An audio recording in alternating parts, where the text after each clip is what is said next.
Hello everyone, आप सभी का स्वागत है आपके अपने यूट्यूब चैनल वाईएम के एजुकेशन क्लास पर। फ्रेंड्स, इस चैनल पर हम लेके आते हैं यूजीसी नेट के लिए एजुकेशन सब्जेक्ट की वीडियो।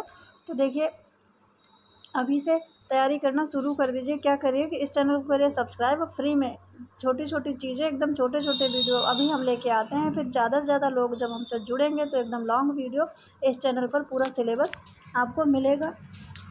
तो देखिए, तो फ्रेंड्स, क्या है कि आपका भी सहयोग एवं हमारे इस छोटे से प्रयास में इसको आगे बढ़ाने में सहयोग एवं सपोर्ट बनता है। तो क्या करिए कि आप इस चैनल को करिए सब्सक्राइब, और पढ़ने से संबंधित स्टूडेंट जो भी रिलेटेड हैं आपसे, तो क्या करिए उन तक इस वीडियो को शेयर अवश्य कर दिया करिए। तो देखिए, आज के वीडियो में यूनिट 9 में हम पढ़ रहे थे वेदांत दर्शन। वेदांत दर्शन के कुछ इंपॉर्टेंट पॉइंट हैं, उसके बाद में फिर हम पढ़ेंगे अभी तुरंत बौद्ध दर्शन। तो वेदांत दर्शन देखिए, क्या वेदांत दर्शन को उत्तर मीमांसा दर्शन भी कहा जाता है। देखिए, वेदांत दर्शन को उत्तर मीमांसा दर्शन भी कहा जाता है। ये इसलिए याद रखना जरूरी है, जहाँ कहीं मैचिंग की बात आए तो वेदांत दर्शन मान लीजिए या तो उसके जो प्रतिपादक हैं उनसे मिलाने के लिए कह दिया जाए, या जो भी कुछ किसी भी प्रकार से घुमा फिरा के चीज़ें आ सकती हैं। तो क्या है कि मालूम होना चाहिए, वेदांत दर्शन को उत्तर मीमांसा दर्शन भी कहा जाता है। अद्वैत दर्शन के प्रणेता कौन थे? शंकराचार्य थे। जैसे वेदांत दर्शन के इसके अंतर्गत आपने दो पढ़े, क्या? अद्वैत दर्शन, और दूसरा क्या पढ़ा? विशिष्टाद्वैत। तो अद्वैत दर्शन की कौन? शंकराचार्य थे, जो कि हम बता चुके हैं। और दूसरा जो था विशिष्टाद्वैत, उसके थे रामानुज। तो देखिए, आदि शंकराचार्य को इन्होंने क्या किया कि भारत के चारों दिशाओं में 4 धामों की स्थापना की, और वैदिक धर्म को पुनः प्रतिष्ठित करने का श्रेय आदि शंकराचार्य जी को ही है। तो ये कुछ इसके बारे में इम्पोर्टेंट पॉइंट थे।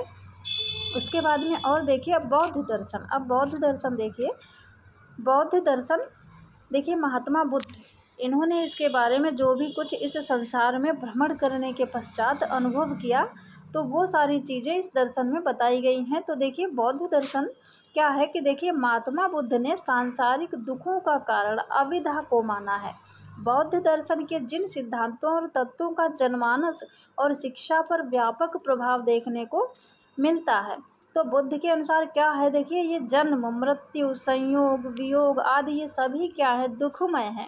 जैसे किसी का जन्म हुआ, हम सब क्या करते हैं? खुशी मनाते हैं। मृत्यु पे तो खुशी, दुख व्यक्त करते ही हैं। संयोग, किसी से मिलना, वियोग, बिछड़ना, तो यही सब क्या है? दुखमय है। दुख का कारण, दुखों से मुक्ति संभव। अब ये सारे दुख हैं, इनसे मुक्ति संभव, ऐसा महात्मा बुद्ध जी ने बताया। दुख निरोध करने के लिए उन्होंने 8 आर्य सत्य बताए। अब ये दुख तो हैं ही है संसार में, इनको दूर कैसे किया जाए, इसके लिए उन्होंने 8 आर्य सत्य बताए। और बुद्ध के अनुसार 4 आर्य सत्य हैं। देखिए, 4 आर्य सत्य हैं, वही क्या हैं? फिर उन 4 आर्य सत्यों को ही दूर करने के लिए, अभी 4 आर्य सत्य हम बताएंगे कौन कौन से, उन्हीं को दूर करने के लिए उन्होंने 8 आर्य सत्य बताए। उन्हीं 8 आर्य सत्यों को अष्टांगिक मार्ग भी कहते हैं। तो ये है इसके बारे में। उसके बाद में देखिए, वो 4 आर्य सत्य जो हैं वो क्या हैं? दुख है पहला, दुख का कारण है। जो इस संसार में क्या है? दुख है। फिर दुख है जब, तो उसका कुछ ना कुछ कारण भी तो होगा। तो ये है दूसरा, याद होना चाहिए कि क्रम से। दुख का उपचार, जब दुख का कोई कारण है तो उसका उपचार भी किया जा सकता है, तथा दुखों से मुक्ति संभव है। तो ये है, जब उसका उपचार है तो उनको जड़ से भी खत्म किया जा सकता है, मतलब मुक्ति संभव। तो ये 4 आर्य सत्य हैं। अब जब ये हैं तो इनको कैसे दूर किया जाए, इसके लिए उन्होंने बताया 8 आर्य सत्य। इन्हीं को हम कहते हैं अष्टांगिक मार्ग।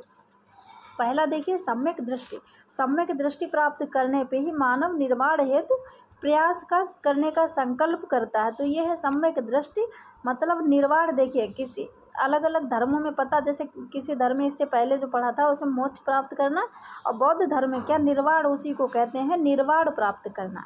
ठीक है, तो ये है निर्वाण हेतु प्रयास करने का संकल्प लेता। दूसरा है सम्यक संकल्प। सम्यक संकल्प, इसमें क्या है कि सांसारिक भोग विलास एवं सुखों की कामना का परित्याग करना। जब ये सांसारिक भोग विलास की जो चीज़ें हैं, वस्तुएं हैं, और आप जो सुख उन्हीं चीज़ों से महसूस करते हैं, तो इनका जब परित्याग करेंगे, ये संकल्प आपको लेना है, तभी क्या आप सुखी रह पाएंगे। सम्यक वाक्य इन्होंने बताया। तीसरा, सदैव सत्य भाषण एवं असत्य बोलने का त्याग करना चाहिए। सम्यक कर्म में क्या बताया, सम्यक कर्म में बताया इसका अभिप्राय देखिए शुभ कर्म करने से है जो सदाचार का आधार है। सम्यक आजीव जीवन यापन में ईमानदारी का व्यवहार मनुष्य को करना चाहिए। सम्यक भाव मनुष्य को असद प्रवृत्तियों के दमन तथा सद प्रवृत्तियों के विकास का सदैव प्रयास करना, यत्न करना चाहिए, मतलब प्रयास करना चाहिए। तो ये बताया उन्होंने। उसके बाद नेक्स्ट है, देखिए एक मिनट, नेक्स्ट है सम्यक स्मृति। तो इसमें बताया कि बुद्ध के उपदेशों का स्मरण करना, मन वचन कर्म से उन्हें क्रियान्वित भी करना। तो ये सम्यक स्मृति। सम्यक समाधि क्या है, मन को एकाग्र करके, ये पिछले वीडियो में भी हमने बताया था।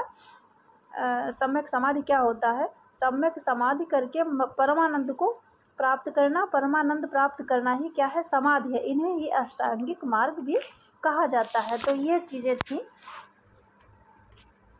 तो ये है क्या, अष्टांगिक मार्ग, जो कि क्रम से मालूम होना चाहिए। तो बौद्ध जी ने बताया। उसके बाद में फिर देखिए इन्होंने बताया कि जीव जगत ही सत्य है। क्या सत्य है, जीव जगत ही सत्य है।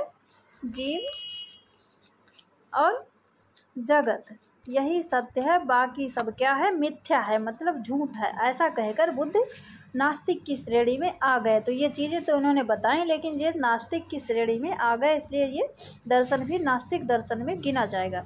फिर उनके कुछ उद्देश्य हैं वो, और इसमें जो प्रवज्जा संस्कार, बौद्ध संघ के नियम क्या थे, बौद्ध शिक्षा दर्शन, ये सारी चीज़ें हम पढ़ेंगे नेक्स्ट वीडियो में। तो फ्रेंड्स, अगर आपको वीडियो पसंद आए तो वीडियो को लाइक और चैनल को कर लीजिए सब्सक्राइब। आपको इसी प्रकार से यूट्यूब पर ही सारी चीज़ें हम फ्री में लेके आएंगे। बस एक बार आप जुड़ के देखिए और हमारा सहयोग करके देखिए, ज़्यादा से ज़्यादा लोगों को इस वीडियो को शेयर करके देखिए फ्रेंड्स। तो आज के लिए इतना ही, और इस छोटे से प्रयास को आगे बढ़ाने में, या जो भी वीडियो देखते हैं उसका है कि आप हमारा सहयोग करें फ्रेंड्स।